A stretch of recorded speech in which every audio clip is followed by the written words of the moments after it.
सत्यनाम बोलो गुरु महाराज की जय। कि जान नहीं तब ही जीव जग जागा, जब सब विषय विलास विरागा।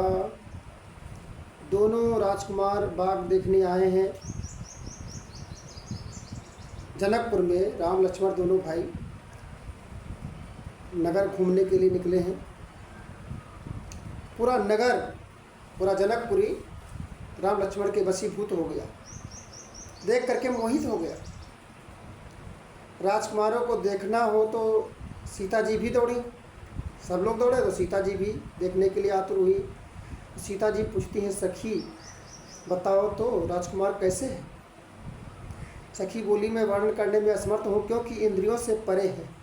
अनुभूति करनी है तो मेरे पीछे पीछे आओ। अनुभव सारे ज्ञान की जननी है, बताने से दूसरे के बारे में जानकारी नहीं हो सकती, अनुभव करना पड़ता है हर चीज़ का। ये संसार हमारा, संसार का तट जो है वैराग्य है। मोह माया इसका उपनाम जो दिया गया है वो भगवान विष्णु की माया है और इस माया से कोई अलग नहीं है। संसार में रहना है तो संसार को दो चीज़ों से ही आप अपने वशीभूत कर सकते हैं, एक सेवा से, दूसरा संतोष से।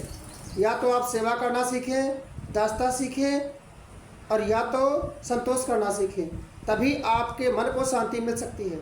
सेवा और संतोष दो अगर तुम्हारे पास होगा तो तुम्हें प्रभु का प्रेम मिलेगा। प्रभु का प्रेम अगर करने लगोगे तो तुम्हारे मन में शीतलता बनी रहेगी और वैराग्य तुम्हें उत्पन्न हो जाएगा। हर जीव को वैराग्य उत्पन्न हो सकता है जब वो अपने मन में संतोष रखे और सेवा भाव, सेवा करने का अवसर मांगता रहे प्रभु से, और प्रभु की दास्ता अपने आप स्वीकार हो जाती है। और प्रभु की दास्ता जिस दिन मिल जाती है, उस दिन से, जिस दिन प्रभु की दास्ता स्वीकार हो गई, उस दिन से इंसान के मन में कोई चिंता, कोई क्रोध, कोई ईर्ष्या, कोई नफरत, वैर भाव की कोई बातें होती ही नहीं हैं। सबसे प्रीत परमात्मा से प्रीत तो संसार से भी प्रीत हो जाती है। जो परमात्मा से सिर्फ मांगना चाहता है, परमात्मा से प्रीति नहीं करना चाहता, वो संसार से क्या प्रीति करेगा?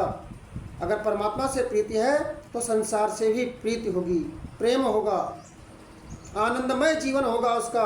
वो चिंताग्रसित, क्रोधातुर, अहंकारी व्यक्ति नहीं हो सकता। वो चिंता नहीं, वो चिंतन में मगन होगा, वो परमात्मा का ध्यान करता होगा, परमात्मा का चिंतन करता होगा। प्रत्येक नदियों का मार्ग अलग अलग रहता है, परंतु सभी नदियों का लक्ष्य एक ही होता है, जाकर के समुद्र में मिल जाना। भिन्न भिन्न शास्त्रों को मानने वाले, भिन्न भिन्न अलग अलग इष्टों को मानने वाले भी अलग अलग हो सकते हैं। सबका लक्ष्य अंततो गत्यः परमात्मा की भक्ति, परमात्मा की शरण, प्रभु की दास्ता ही स्वीकार करना होता है।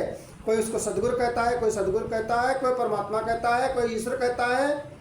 अनेक अलग अलग नामों से लोग पुकारते हैं, फिर भी अंततो गत्यः उसी तत्व को पाने के लिए हर इंसान लालायित रहता है कि अंत में उसकी शरण में अगर पहुंच गए, उसकी दास्ता स्वीकार कर लिया और वहाँ तक पहुँच गए तो हमारा जन्म मरण के आवागमन के बंधनों से हम आज़ाद हो जाएंगे, मुक्त हो जाएंगे। इसीलिए भगवान व्यास जी महाराज जब मंगलाचरण करते हैं, मंगलाचरण बहुत बाद में करते हैं, श्रीमद् भागवत महापुराण में मंगलाचरण जब करते हैं तो मंगलाचरण में कहते हैं सत्यम परम धीमहि, सत्यम परम धीमहि। सत्य स्वरूप परमात्मा के ध्यान करने के लिए भगवान व्यास जी कहते हैं, न कि किसी का नाम लेते हैं।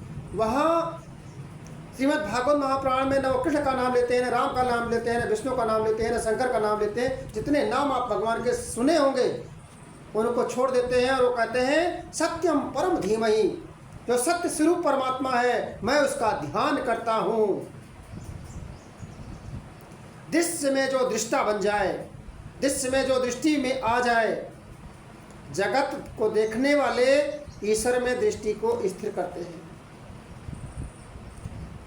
और हे मेरे सत्य स्वरूप, मेरे प्रेम स्वरूप, आनंद स्वरूप, ईश्वर अंतर्यामी, हे प्रभु हम आपकी शरण में हैं। मीरा के कन्हैया, सबरी के राम, नामदेव के विट्ठल, धन्ना के ठाकुर जी, योगियों की आत्मा और अनंत अनंत नाम है, अनंत रूप है। मैं नहीं जानता तुझे किस विधि से रिझाऊं, लेकिन तू तो जानता है। असीम विश्वास, अनंत प्रेम, अगाध भक्ति। जिसकी अगाध प्रेम और अगाध भक्ति प्रभु से हो जाती है तो कोई भी नाम से बुला ले, परमात्मा दौड़े चले आते हैं। तभी तो इतने नाम होते चले गए, जितने भक्त बनते चले गए उस हिसाब से नाम होता चला गया। लोगों ने अलग अलग अपने हिसाब से नाम रखा। अगर भगवान का नाम एक ही होता तो दूसरे नाम बुलाने से कैसे आते, लेकिन दूसरे नाम बुलाने पर भी प्रेम हमारा अकाट्य होना चाहिए। नाम हम कुछ भी बोलें, जिस नाम से बोलेंगे वही नाम जाकर के आगे प्रसिद्ध हो जाता है। मीराबाई तो गिरधर गोपाल कहती थी, राधा उनको प्यारे मोहन कहती थी।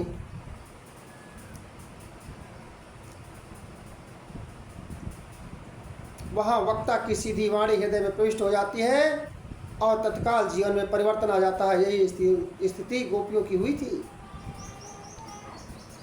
कि दर्शन बाहर नहीं होता। दर्शन जो चीज़ है वो बाहर की वस्तु नहीं है, दर्शन भीतर होता है। फूल जब आँख के सामने आया तो आँख के भीतर फूल चलते चलते भीतर पर्दे पर जब पड़ा तो फूल, मन फूल का रूप हो गया। मन फूल का रूप हुआ तो फूल का अनुभव हुआ। अनुभव चेतना की वृत्ति ही है, क्योंकि चेतना फूल का रूप होकर के खड़ी हो गई तो चेतना का फूल के रूप में आना ही फूल का ज्ञान हुआ। फूल का ज्ञान जिसको किसको हुआ? ज्ञानी को हुआ, अनुभवकर्ता को अनुभव हुआ। क्यों? क्योंकि अनुभवकर्ता का नाम अहंकार है। तो क्या हुआ? चेतना का फूल का रूप बन गई। तब चेतना फूल का रूप, तब विचार हुआ कि हमारी चेतना तो अव्यक्त निर्गुण निराकार चेतना सगुण साकार फूल बन गई। तो फूल की वास्तविक सत्ता कहाँ है? फूल की सत्ता की वास्तविकता अपनी निर्गुण निराकार शुद्ध चेतन सत्ता में है। जब भी फूल देखेंगे भीतर से तो अनुभव होगा कि ये मेरी आत्मा का ही प्रस्फुटन है, प्रस्फुटन है। जब ये मेरे अनुभव में होने लगेगा कि आँख खोली और जहाँ जो कुछ दिखा, जो कुछ अनुभव हुआ वो मेरी आत्मा का ही स्वरूप है, तब फिर क्या हुआ? आत्मा व्यवहार में आ गई। इसी को निधिध्यासन कहते हैं। अपने अंदर सच्चित आनंद के क्षेत्र में, परा के क्षेत्र में प्रवेश करना, सृष्टिकर्ता के क्षेत्र में प्रवेश करना, आत्म प्राप्ति करना, आत्म दर्शन करना है। आत्म दर्शन करना, आत्म साक्षात्कार करना है। परमात्मा का दर्शन करने का फल होता है कि जीव अपने सच्चिदानंद स्वरूप परमात्मा में स्थित हो जाए। मम दर्शन फल परम अनूपा, जीव पाप निज सहज स्वरूपा। ये आँख जो श्याम का दर्शन किया करे, शीश जो गुरुचरणों में नित बंधन किया करे, बेकार है वो मुख जो स्वार्थ व्यर्थ बातें करे, जो हरिनाम का स्मरण न करे वो मुख बेकार है। हीरा मोती से नहीं शोभा है इस हाथ की, ये हाथ जो भगवान का पूजन किया करे, मरकर भी अमर है उस नाम जीव का जो जग में व्यवहार किया करे, प्रभु में प्रेम में बलिदान जो जीवन किया करे। सत्यनाम बोलो गुरु महाराज की जय, बंदी छोड़ सरकार की जय। आज इतना है।